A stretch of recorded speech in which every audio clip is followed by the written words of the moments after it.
Olá amigos, sejam bem-vindos a mais um vídeo do meu canal. Eu sou o Lucas Knaip, vamos falar de tênis, vamos comentar sobre Jannik Sinner, que retorna às quadras com uma bela vitória sobre Mariano Navone, 6-3, 6-4, e avança à terceira rodada do Masters 1000 de Roma. Havia muitas dúvidas de como o Sinner iria se apresentar depois de tanto tempo parado, depois de tanto tempo afastado ali das quadras, e 3 meses, até mais do que isso, a gente para pensar, né? Visto que ele termina a Australian Open e não joga até agora, né? É um tempo bem considerável. Muito tenista poderia voltar completamente fora de sintonia. Ah, sim, é só a primeira rodada, mas é uma boa primeira rodada contra um tenista que oferece coisas que são importantes: ritmo, tempo de bola, e ele jogou muito bem, né? Eu acho que o Sinner fez uma baita partida e conseguiu uma bela vitória, e a meu ver é um dos favoritos ao título, mesmo com todo esse tempo parado. Até porque, assim, quem que a gente consegue cravar que vai jogar em altíssimo nível consistentemente no tênis atual? Absolutamente ninguém. Então, assim,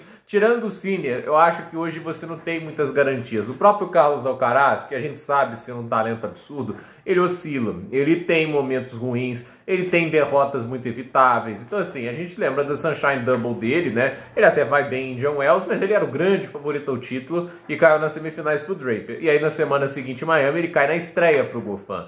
Então, assim, o Alcaraz ele não é a prova de falhas. Ele também tem derrotas que a gente julga evitáveis, né? E a mesma coisa, obviamente, vale para todos os outros membros do top 10, como é o caso do Fritz, como é o caso que o Fritz foi eliminado hoje por Giron. Acontece também para o Alexander Zverev, esse avança à próxima rodada. E o Djokovic, nos dias de hoje, obviamente, perto dos 38, já está batendo a porta aí para o fim de carreira. Então, o Jannik Sinner, até o presente momento, é o cara mais confiável da atualidade, né? Nos últimos 100 jogos, é provável que ele talvez tenha perdido menos de 10. Isso não é uma estatística tão exagerada, visto que ano passado, se não me engano, foram 72 vitórias e 6 derrotas. Então, assim, o nível de tênis que o Sinner apresentou ano passado foi extremamente elevado, extremamente consistente e confiável. As derrotas dele foram todos para tenistas que estavam no top 10. Seja o Alcaraz, que foram 3 derrotas, foram uma derrota também para Rublev, para Tsitsipas e para o Daniil Medvedev em Wimbledon. Então, assim,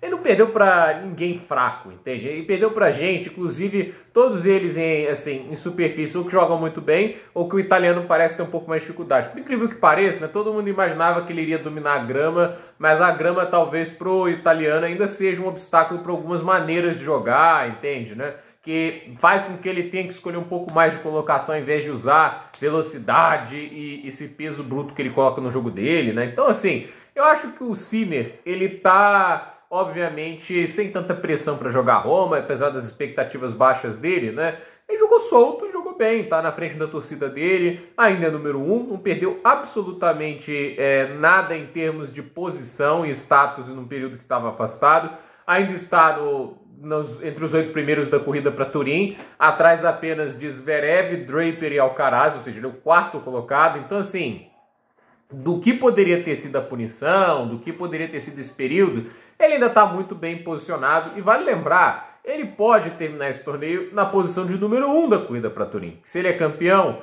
por exemplo, acho que se o Alcaraz não vai à final, se ele para nas semis, eu não sei se o Alcaraz alcança, acho que nas semis ele alcançaria, né? Mas nas quartas não. Então, assim, imagina, quartas de final para o Alcaraz e título para o Sinner. O Sinner volta a ser número 1, aí talvez só o Draper, como a semifinal, poderia tirar essa posição de 1 do Sinner. Então, assim, ele ainda está numa posição muito boa e privilegiada. E o Navone hoje, até que jogou muito sólido no fundo de quadra, é um tenista que conhece muito bem os caminhos no saibro, se movimenta bem, se defende bem, devolve saque muito bem, mas é aquele negócio, né? Ainda não consegue acompanhar o ritmo do Sinner consistentemente. Em algum ponto ou outro vai, mas no jogo todo não consegue, e sacando ele não incomoda o Jannik Sinner. Então, agora é ver na próxima rodada, vai enfrentar um tenista que eu tô bem curioso para ver esse jogo, contra o Jesper de Jong, porque o Jesper de Jong atropelou o Davidovich Fokina. Acho que o resultado mais surpreendente do dia para mim, disparado, mesmo com todas as zebras que aconteceram, é essa derrota do Davidovich Fokina, não pelo ter perdido para o Jesper de Jong, mas pela maneira que foi.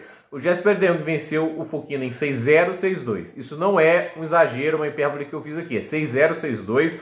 Esse foi o placar que o holandês ganhou do Davidovich Fokina, que é um dos melhores tenistas do ano, que foi semifinalista lá em Monte Carlo. A gente não está falando de um bobão, a gente está falando de um tenista excepcional de saibro e que foi varrido hoje pelo Jesper de Jong. E o Jesper de Jong, ele tem uma grande qualidade, ele sabe usar a potência do golpe dos adversários para gerar a velocidade do golpe dele, e ele tem uma mão muito boa para mudar a direção dos golpes. Então, ele pode, de certa maneira, incomodar o Sinner. Eu acho que, assim, pela maneira de jogar, pode ser que ele dê mais trabalho do que muita gente pense. Mas é aquele negócio, sustenta, aguenta até o final? Essa é a dúvida sobre o Jesper de Jong. Mas tá jogando como franco atirador e tá se beneficiando disso. Então, até onde Jannik Sinner vai nesse torneio? Para mim, é aquele negócio, né? Ficou muito tempo parado, mas voltou aí muito sólido. Óbvio, também teve a benesse de poder treinar com um mês de antecedência, mais uma dessas decisões que deixam essa suspensão dele ainda mais controvérsia para o mundo do tênis, mas